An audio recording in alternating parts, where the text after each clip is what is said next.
Hi, my name is Kenya. I'm entering my third year studying psychology here at Acadia University, and I'm also a co-op student for the Health and Wellness Department. So today I'm going to be talking about some tips and advice for making the transition between high school and secondary school while managing stress and mental wellness. So Sarah's going to be asking some common questions about making this transition, and I'm going to be answering her questions. And while that's happening, feel free to follow along with a pen and paper and write down some of the questions and some of your thoughts and opinions on what the answer could or should be. So nonetheless, take it away, Sarah. How do I build my own community and support team? That's a great question. So my first tip is going to be to make connections and friends with the students around you, as well as your RAs if you're staying in residence.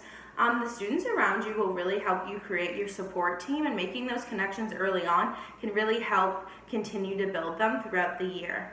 My second tip is going to be get involved with the community around you. Look for opportunities to volunteer, join different programs so you can really build roots not only at your university but also in the environment and the community that you're surrounded with. And my third and final tip for that question is going to be to look for clubs and programs to join at your university. There's got to be something that you're interested in, that other people are interested in. You can find common ground with them and make lots of friends. How do I learn about my academic responsibilities? That's a really great question. Learning about your academic responsibilities can really help ease the stress from this transition, but also throughout the later years that you spend at your post-secondary institution.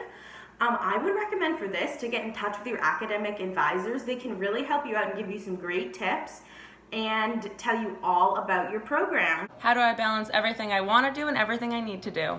Awesome question, Sarah. So I have 3 tips for this one, and they all kind of work together. So the first one is going to be to stay up to date on your self-care and to stay on top of it. During this time, a lot of stressful things can happen, and it can be hard to make that time for self-care, but it's so important to keep you grounded and to help manage stress. And my second tip for this is going to be to practice time management and organizational skills. A lot of things are going to be happening, and so practicing your time management and organization skills is super important to really organize all the events in your life and really make space for fun and good activities that you also want to do. And my third step really works on that last step, and that's going to be to create a routine for yourself. If you regularly create a routine for yourself where you can include self-care, you can include your studies, and you can include your homework, it's going to help you ease the stress during this time and help you manage everything that you love to do and everything that you need to do. What should be my number one priority mental health-wise? So I have 2 tips for this, actually. 2 things that you should make sure to prioritize is to learn how to advocate for yourself. That's really important when you're talking to professors or counselors or really anyone at this stage in your life. It's really important to know how to address your feelings and to talk about them in a healthy way. My second step is going to be to be kind to yourself. During this time, you're going to make lots of mistakes, and a lot of stressful things are going to be flying at you at once. So it makes sense that things are going to be hard. And if you make a mistake, that's okay. Just understand that this is all hard for everyone, and you're doing the best that you can. Hey, Kenya, do you have any more tips for us? Yes, Sarah, I do. I have one last tip, and it's super important. Learn about the resources available to you.